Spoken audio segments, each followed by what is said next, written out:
Alright, this is going to be a DVD and Blu-ray update. I promised I'd get around to it because I've got a fair bit of stuff. A lot of stuff's come through, including a lot of Criterions. One I'm still waiting on, and it's probably going to be a while, so I thought I'd do the update now. It's a mixed bag of DVDs and Blu-ray, so I'm going to probably get a lot of the DVDs through first. Right, first up, a lot of these are kind of British kind of dramas of the 1970s. First up, it's Jeff Newman's Law and Order.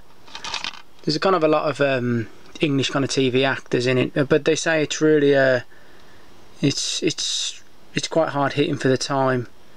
Alan Ford and P.H. Moriarty turn up in it. I'm sure you know who they are. Being from Lock, Stock and Snatch and other kind of British kind of crime films. P.H. Moriarty was in Long Good Friday as well. Yeah, but I hear like good things about that. I also picked up, which because I've never had a chance to see it. It's set in early 80s, I think Liverpool. Yeah, and I hear a lot of good things about it. It's Boys from the Black stuff, set during kind of conservative Britain when a lot of people kind of losing their jobs, and I hear it's really good. Really good. I hear Bernard Hill's really good as the main role as well. I picked up the original TV series of Edge of Darkness, which I've never seen. A lot of these I haven't seen, but I hear Bob Peck is really good in it, as is Jodan Baker. I didn't know Ian McNeice was in this.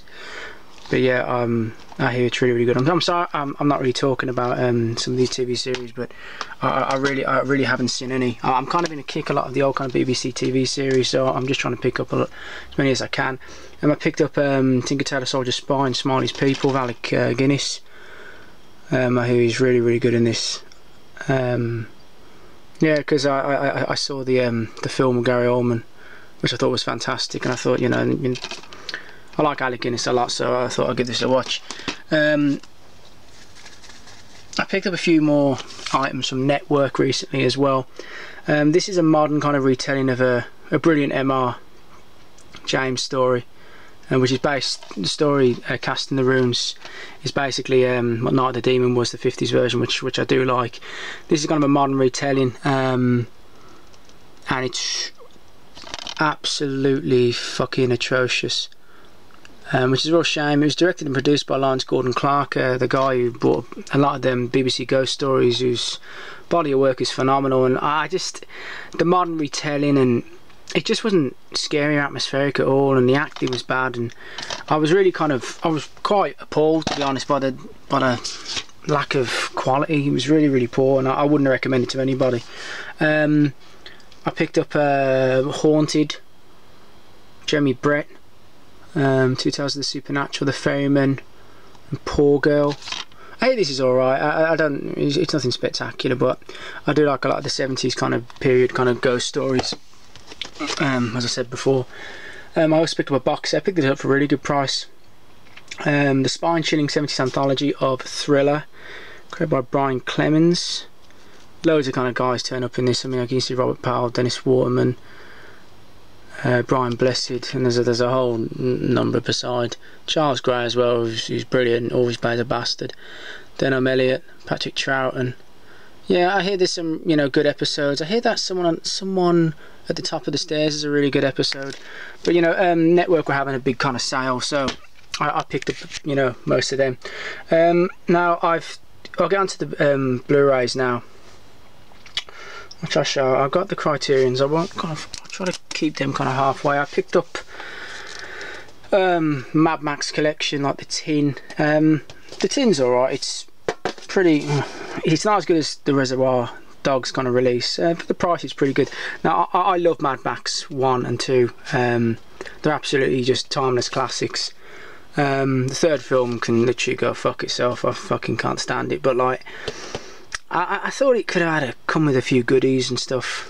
It's pretty poor. I mean, you got the tin. I won't open it because a lot of people have. It's just like the standard Amara inside. And I saw Autumn Productions talking about it, and he spoke about should have come with a digipack, and I kind of agree. Maybe if it just give me the Hammer. At least it could have come with some extras. It's a pretty bog standard kind of release, which is a shame because, you know, the petrol tin type thing, you know, really kind of, it really did look good. I picked up this dead cheap, and I don't normally pick up rental copies of Blu-rays. I only picked it up because I fancy kind of seeing the film, but I didn't really fancy spending too much money on it, I have to be honest. It's Broken City with Mark Wahlberg and Russell Crowe. Mark Wahlberg plays a cop who shoots a young, I think he's a Puerto Rican youth, I think, after he raped some young girl. He was found innocent of the crime, but he was stripped of he was kicked off the police force and becomes a private investigator. Gets in the pocket of Russell Crowe, kind of corrupt mayor. It's pretty good, not very good. The ending, the last 15-20 minutes, it kind of fades away. It's directed by Alan Hughes of the Hughes brothers, and maybe he's better off directing with his brother than without.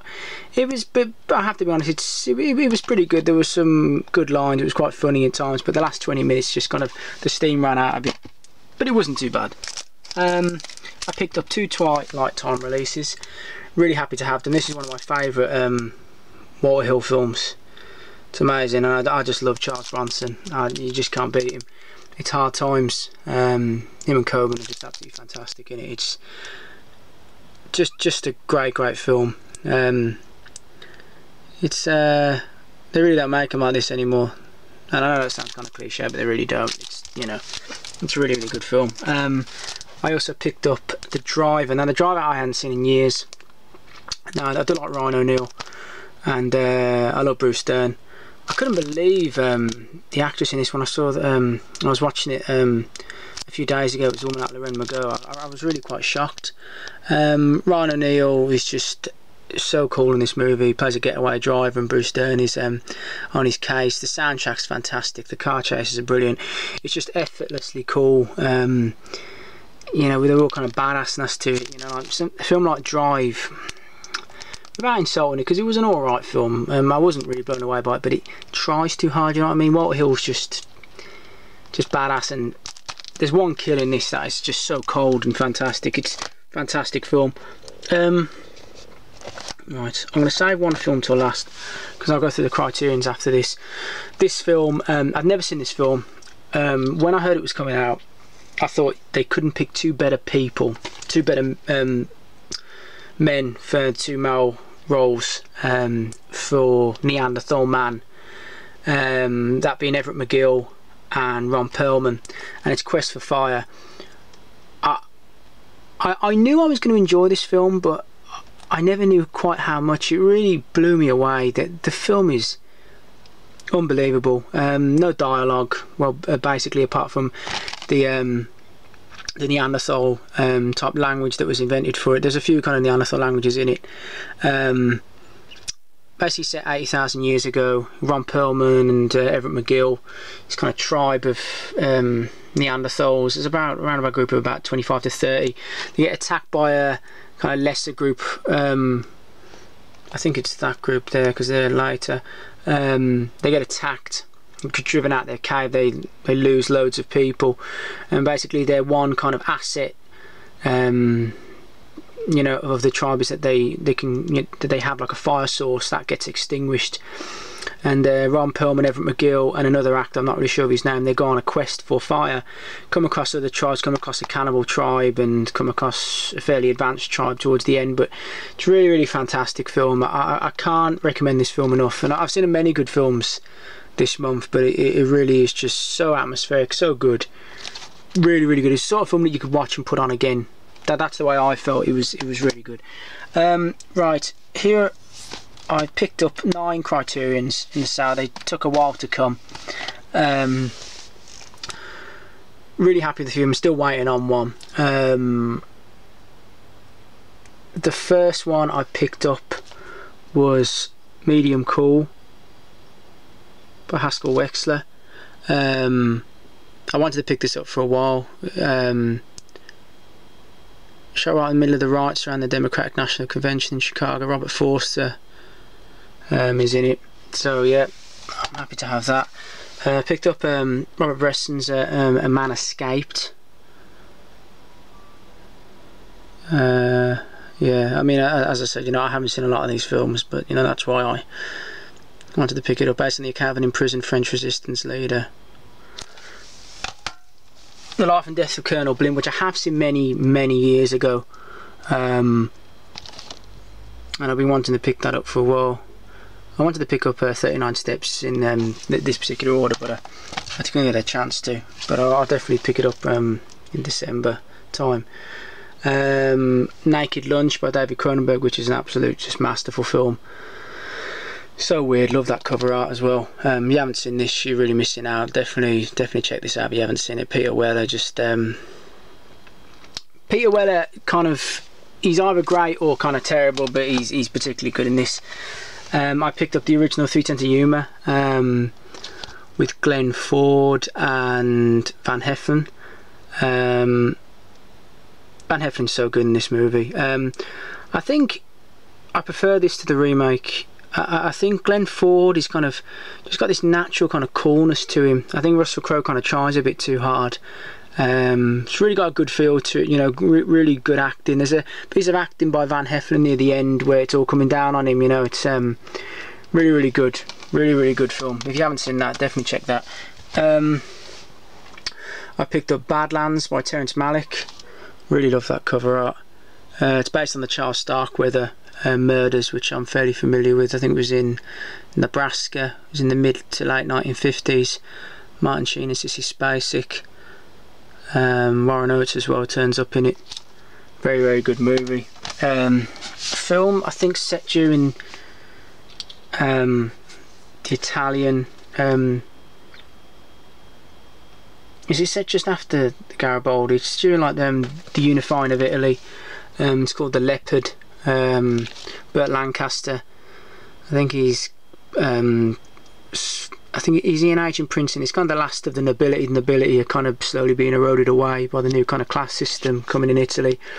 Now here his performance is great. I think there's 2 versions on this, laden with extras as most Criterions are. That cover art's beautiful.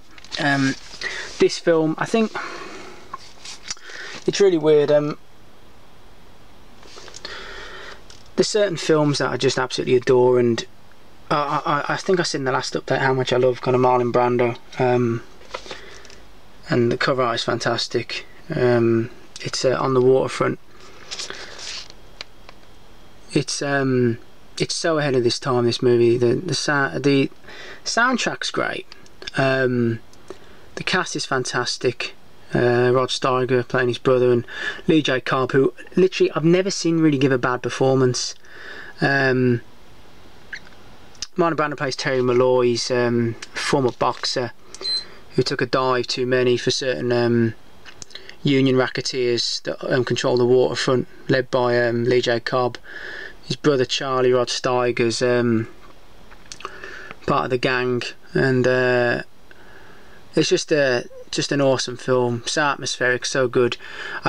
Some of the longshoremen in this, the kind of the men behind Lee J. Cobb, and it looks so tough. So well at the time, I think the former boxer Abe Simon is in it. You'll know him immediately if you see the film. Big hulking back, the sort of guy who you'd rather throw yourself in front of a bus than face down. Just looks so tough. The ending's fantastic. It's there's certain films that you really can't not like, and On the Waterfront is one of them. I mean, if you don't like it, I don't know, you're missing out, you know, without insulting.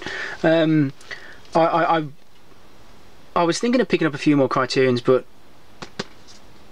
I decided on this for the well, because I wanted to see it for a long time. It's a Shoah. It's documentary chronicling the Holocaust. It goes on for I don't know how many hours. It goes on for 566 minutes. I know at times some of the interviews are very to the point. They speak to a lot of local Poles who were more than kind of happy to see some of the Jews go. You'll see some of the interviews in there. They talk to SS guards with the camera hid, and let's just say the SS guards are a lot more honest than they would be in other interviews. Very hard hitting, kind of documentary film at its finest, really. Release is really beautiful. Comes with a real good insightful booklet inside. I've only watched an hour or so of it, but it's unbelievable. Really is unbelievable. Like, I can't recommend that enough. Right, and the last Blu-ray of the update, I'm just going to try to get through this as quick as I can.